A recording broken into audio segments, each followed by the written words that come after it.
భక్తులందరికీ నమస్కారం అండి. దేవి అనుగ్రహం ఛానల్కి స్వాగతం. దుర్గమ్మ ఆశీస్సులు మనందరిపై ఉండాలి అని చెప్పి మనస్ఫూర్తిగా కోరుకుంటూ ఈరోజు దుర్గమ్మ మనకు అందించేటువంటి సందేశం ఏంటి అంటే, బిడ్డ సమయం లేదమ్మా, 24 గంటలు మాత్రమే ఉంది. ఈరోజు దుర్గమ్మ ఇంద్రకీలాద్రి నుంచి ఒక మాటనైతే మన కోసం తీసుకొచ్చింది. వింటావా అంటూ ఈరోజు దుర్గమ్మ అయితే ఈరోజు తన సందేశాన్ని మనకు వినిపించడానికి ఈరోజు మన ముందుకు వచ్చింది. తల్లి, నువ్వు ఖచ్చితంగా ఈరోజు దుర్గమ్మ సందేశం విని తీరాల్సిందే అని చెప్పి దుర్గమ్మ పట్టు మరీ కూర్చుంది.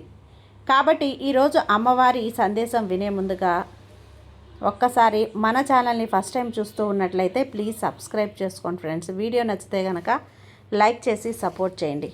ఇక ఈరోజు వీడియోలోకి వచ్చేస్తే, బిడ్డ ఒక్కసారి ప్రయత్నం అయితే చేయాలి కదా.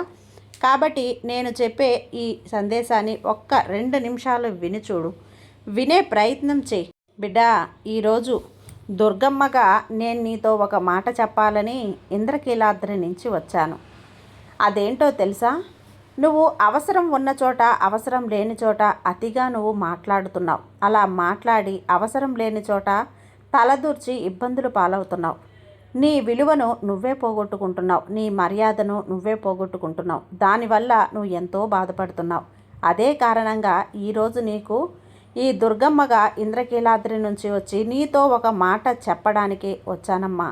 కొన్ని మాటలైతే నీకోసం తీసుకొచ్చాను. ఏమాత్రం కూడా నిర్లక్ష్యం చేయకుండా ఈరోజు ఈ దుర్గమ్మ మీద నమ్మకం ఉంచి, భక్తి విశ్వాసం ఉంచి తప్పకుండా నువ్వు విని తీరాలి. ఎందుకంటే ఇది నీ కోసమే, నీ భవిష్యత్తు కోసమే, కేవలం నీ కోసం మాత్రమే. ఈ వీడియో ఎవరైతే చూస్తున్నారో వారి కోసమే ఈరోజు దుర్గమ్మ ఈ మాటలన్నీ కూడా వినిపించాలని అనుకుంటున్నది. జాగ్రత్తగా విను తల్లి. నువ్వు ఈ 8 చోట్ల మౌనంగా ఉండటం వల్ల నీ గౌరవం పెరుగుతుంది. అలాగే నిన్ను ఎవ్వరూ కూడా చులకన చేయరు. ఎలాంటి చోట నువ్వు మాట్లాడకూడదో ఇప్పుడు నువ్వు తప్పకుండా తెలుసుకొని తీరాలి. ఎందుకంటే ఇది నీ ఎదుగుదలకు ఎంతో ఉపయోగపడుతుంది. ఎంతో అమూల్యమైనటువంటి మాటలు ఇవి ఒక గ్రామంలో ఒక వ్యక్తికి ఎక్కువగా మాట్లాడే అలవాటు అనేది ఉంది. నలుగురు కలిసి ఒకే చోట ఉన్నప్పుడు వారి వద్దకు వెళ్ళి ఏదో ఒకటి వాగుతూ ఉండేవాడు. ఒకసారి తన కష్టాల గురించి, అలాగే మరొకసారి ఇతరుల గురించి, అలాగే కొన్నిసార్లు ఇతరులకు అడగకుండానే సలహాలు ఇస్తూ ఉండేవాడు. ఎదుటివారు మనసులో ఏమనుకుంటున్నారో, ఏమంటారో అన్న విషయం అస్సలు పట్టించుకునేవాడే కాదు. అక్కడ ఉన్నవారు అతడితో విసిగిపోయి ఉన్నారు. అతడు కనిపించిన వెంటనే వాగేసేవాడు. అతడు వచ్చాడు అంటేనే వెంటనే వెళ్ళిపోవాలి అని అతనికి అందరూ కూడా దూరంగా పారిపోయేవాళ్ళు. ఇక కూర్చుంటే ఏదో ఒకటి చెప్తాడు అని అతన్ని విమర్శించేవారు. అప్పుడు ఆ వ్యక్తి, నేను ఎక్కువగా మాట్లాడడం వల్ల నాకు గౌరవం ఇవ్వటం లేదు అని చెప్పి బాధపడేవాడు. ఒకరోజు ఎక్కువగా మాట్లాడే ఆ వ్యక్తి ఇంటి బయట కూర్చున్నప్పుడు ఒక జ్ఞాని అటుగా వెళ్ళటం చూసి అతని వద్దకు వెళ్ళి ఇలా అంటున్నాడు, స్వామి, నేను ఎక్కువగా మాట్లాడడం వల్ల అందరూ కూడా నా నుండి పారిపోతున్నారు. నాకు విలువ అనేదే అస్సలు ఇవ్వటం లేదు. దీనికి మీరే ఒక పరిష్కారం చెప్పాలి అని అంటాడు. దానికి ఆ జ్ఞాని ఇలా సమాధానం ఇచ్చాడు, అవసరం వచ్చినప్పుడు అప్పుడు మాత్రమే నువ్వు మాట్లాడాలి. అప్పుడే మన ఆత్మ గౌరవం, వ్యక్తిత్వం అవతల వారికి అర్థమవుతాయి. అలాగా కొన్ని చోట్ల నువ్వు మాట్లాడకూడదు. అలాగే మాట్లాడితే గనక నువ్వు అవమానం అనేది నీకు జరుగుతుంది. ఎవరైతే 8 చోట్ల మౌనంగా ఉంటారో వారికి గౌరవం అమాంతం కూడా పెరుగుతుంది. అది ఎప్పుడూ కూడా నువ్వు గుర్తుపెట్టుకోవాలి బిడ్డ. అలా కాకుండా ఇష్టం వచ్చినట్లు వాగితే చులకనైపోతావు. భార్య ముందు ఎక్కువగా మాట్లాడకూడదు. దీనివల్ల భర్త గౌరవం తగ్గిపోతుంది. నీకు తెలుసా, భార్య తన భర్త చెప్పే ప్రతి మాటను కూడా తల్లిదండ్రులకు ఖచ్చితంగా చెప్తుంది అని. ఇలా భార్య ముందు వాగితే నా భర్తకు కుక్క వాగినట్లుగా ఉంటుంది అని భార్య తన మనసులో అనుకుంటుంది. అదే మాటని తన తల్లిదండ్రులతో కూడా చెప్తుంది. తల్లిదండ్రుల వద్ద చెప్పి భర్త పరువును కూడా తీస్తుంది. కొన్నిసార్లు దీనివల్ల అత్తమామల ముందు అల్లుడు లోకువైపోతాడు. కాబట్టి మీరు ఎంత తక్కువగా మాట్లాడితే అంత గౌరవం అనేది పెరుగుతుంది బిడ్డ. నువ్వు మాట్లాడేటప్పుడు వేరొకరు విషయం అనేది నువ్వు మాట్లాడుతున్నావు అంటే నీ మాటలు వారికి ఇష్టం లేదు అని అర్థం. ఎక్కడైతే నీ భావాలు అర్థం చేసుకోరో అక్కడ మౌనంగా ఉండటం చాలా మంచిది.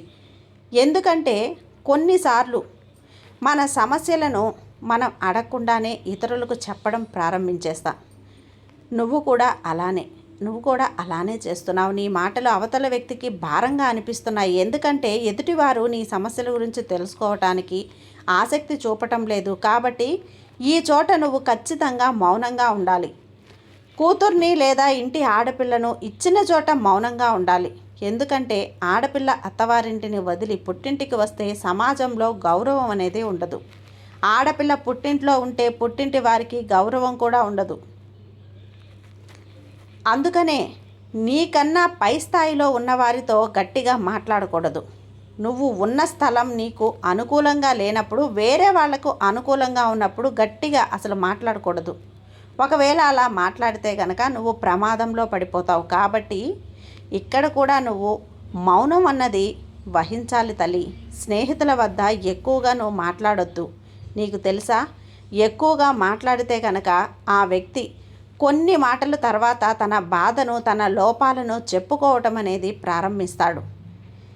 దీనివల్ల భవిష్యత్తులో ఒక రకమైన ఇబ్బందులను నువ్వు ఎదుర్కోవాల్సి ఉంటుంది. నువ్వు నిశ్శబ్దంగా ఉండాలి. ఆ తర్వాత వాళ్ళ కోపం తగ్గి నీ నిశ్శబ్దాన్ని భరించలేక నీకు క్షమాపణలు చెప్తారు. ఎక్కువగా మాట్లాడకూడదు. ప్రశాంతంగా ఉన్న చోట ఎక్కువగా మాట్లాడితే ఇతరులు మిమ్మల్ని బుద్ధి లేని వారుగా అనుకుంటారు కదా. ఒక విషయం గురించి పూర్తిగా తెలియకపోయినా లేదా సగం మాత్రమే తెలిసినా ఆ విషయాలను మాట్లాడితే నీ మూర్ఖత్వం బయటకు తెలుస్తుంది. అందరూ నిన్ను మూర్ఖుడిగా చూస్తారు, నిన్ను జ్ఞానం లేని వారిగా పరిగణిస్తారు. అలా ఎప్పుడూ కూడా మాట్లాడకు. ఇతరుల గురించి చెడుగా మాట్లాడే వ్యక్తి వద్ద ఎక్కువగా నువ్వు మాట్లాడవద్దు. అలాంటి వారు నీ గురించి ఇతరుల వద్ద చెడుగా చెబుతారు. అవసరం ఉంది కదా అని ఒక వ్యక్తిని పదే పదే అస్సలు పొగడకు తల్లి. మొదట 2 సార్లు నువ్వు అతి మంచిగా ఉన్నా కూడా ఆ తర్వాత చిరాకుని అనేది అనిపిస్తుందమ్మా. ఇక ఈ 8 చోట్ల కూడా మౌనంగా ఉంటే వారి గౌరవం ఖచ్చితంగా పెరిగి తీరుతుంది. అలాగే వారు ఎలాంటి ఇబ్బందుల్లో కూడా పడకుండా ఉంటారు. అలాగే తెలివి తక్కువగా ఉన్న వ్యక్తిలో కనిపించే లక్షణాలు కూడా ఇవే తల్లి. అలా తెలివి తక్కువతనంతో ఎప్పుడూ కూడా ఉండకు. తెలివి తక్కువ వ్యక్తులలో కనిపించే 11 లక్షణాలను ఇప్పుడు నేను చెప్పేస్తాను. ఈ లక్షణాలు గలవారు జీవితంలో ఎప్పుడూ కూడా వెనకపడుతూనే ఉంటారు. మరింత మాట్లాడుతున్నాడు, అవసరానికి సహాయం చేస్తున్నాడు, తాగినప్పుడు డబ్బులు తనే ఇస్తున్నాడు అని స్నేహితుడని లేదా తెలిసిన వ్యక్తిని తన ఇంటిలోకి నువ్వు తీసుకురావటం లోకువ ఇచ్చుకోవటం లాంటిది. వాడు అందరికన్నా చాలా తెలివి తక్కువ వాడు బిడ్డ. నువ్వు వారిపై చూపించిన, తన వారిపై తిట్టిన, వారితో నవ్వుతూ ఏమీ జరగనట్లు మాట్లాడితే వాడికి తెలివి తక్కువ అని అర్థం చేసుకో. కారణం లేకుండా నవ్వటం, సమయం వచ్చినప్పుడు మాట్లాడకపోవటం నలుగురితో తెలివి లేని వాడిగా చేస్తాయి కదా. అవసరం వచ్చినప్పుడు ఖచ్చితంగా మాట్లాడి తీరాలి. తన సొంత పని వదిలేసి ఉచితంగా అందరికీ సహాయం చేసేవాడు జీవితంలో బాగుపడడు. ఇలాంటి వాడు ఇంట్లోకి వారికి కూడా నచ్చడు. నీ పని కన్నా ఎదుటివారి పని ఎక్కువ కాదు. ఈ విషయాన్ని ప్రతి ఒక్కరూ కూడా తెలుసుకోవాలి. తప్పుడు పనులు చేసే ఉద్దేశం లేకపోయినా మద్యపానం చేసే చోట, వేశ్యలు ఉండే చోట తన స్నేహితుడికి తోడుగా వెళ్ళేవాడు కూడా జ్ఞానం లేనివాడు అని అర్థం చేసుకోవాలి. పరుల ముందు మంచివాడుగా కనపడడానికి తనకున్న మొత్తం ఆస్తిని ప్రజలకు లేదా తోబుట్టిన వాళ్లకు దానం చేసేవాడు అందరికన్నా తెలివి తక్కువవాడు. కాబట్టి భార్య మాటలు విని కన్న తల్లిదండ్రులు నిందించేవాడు, సోదరి లేదా సోదరుడితో గొడవలు పెట్టుకునేవాడు సమాజంలో దేనికి కూడా పనికి రాకుండా పోతాడు బిడ్డ. ఎందుకంటే తోడబుట్టిన వాళ్ళు తల్లిదండ్రుల తర్వాతే కదా. ఎవరైనా ఇతరులు చేసిన తప్పుడు పనులకు తాను స్వతహాగా నేరం అంగీకరించి జైలుకు వెళ్ళేవాడో ఇంకా తెలివి తక్కువవాడు. భార్యను సమర్థించేవాడు, భార్య తప్పుడు పనులు చేస్తున్న భార్యపై ఉన్న ఇష్టంతో తనతో కలిసి ఉండేవాడు. ఇలాంటి వాడిని కూడా తన భార్య కాలి కింద చెప్పులా చూస్తుంది. తెలివి తక్కువ వాడు తన వద్ద ఉన్న డబ్బు మొత్తాన్ని కూడా ఇతరులకు చెప్తాడు. అలాగే రహస్యాలను కూడా తనలో దాచుకోకుండా ఇతరులకు చెప్పేస్తూ ఇబ్బందులు పడిపోతూ ఉంటాడు. తల్లి తండ్రి మాట వినకుండా తిరిగేవాడు, బయట వారి కోసం సొంత వారిని నిందించేవాడు, ఒకరి కింద బానిసత్వానికి అలవాటు పడినవాడు తెలివి తక్కువవాడు.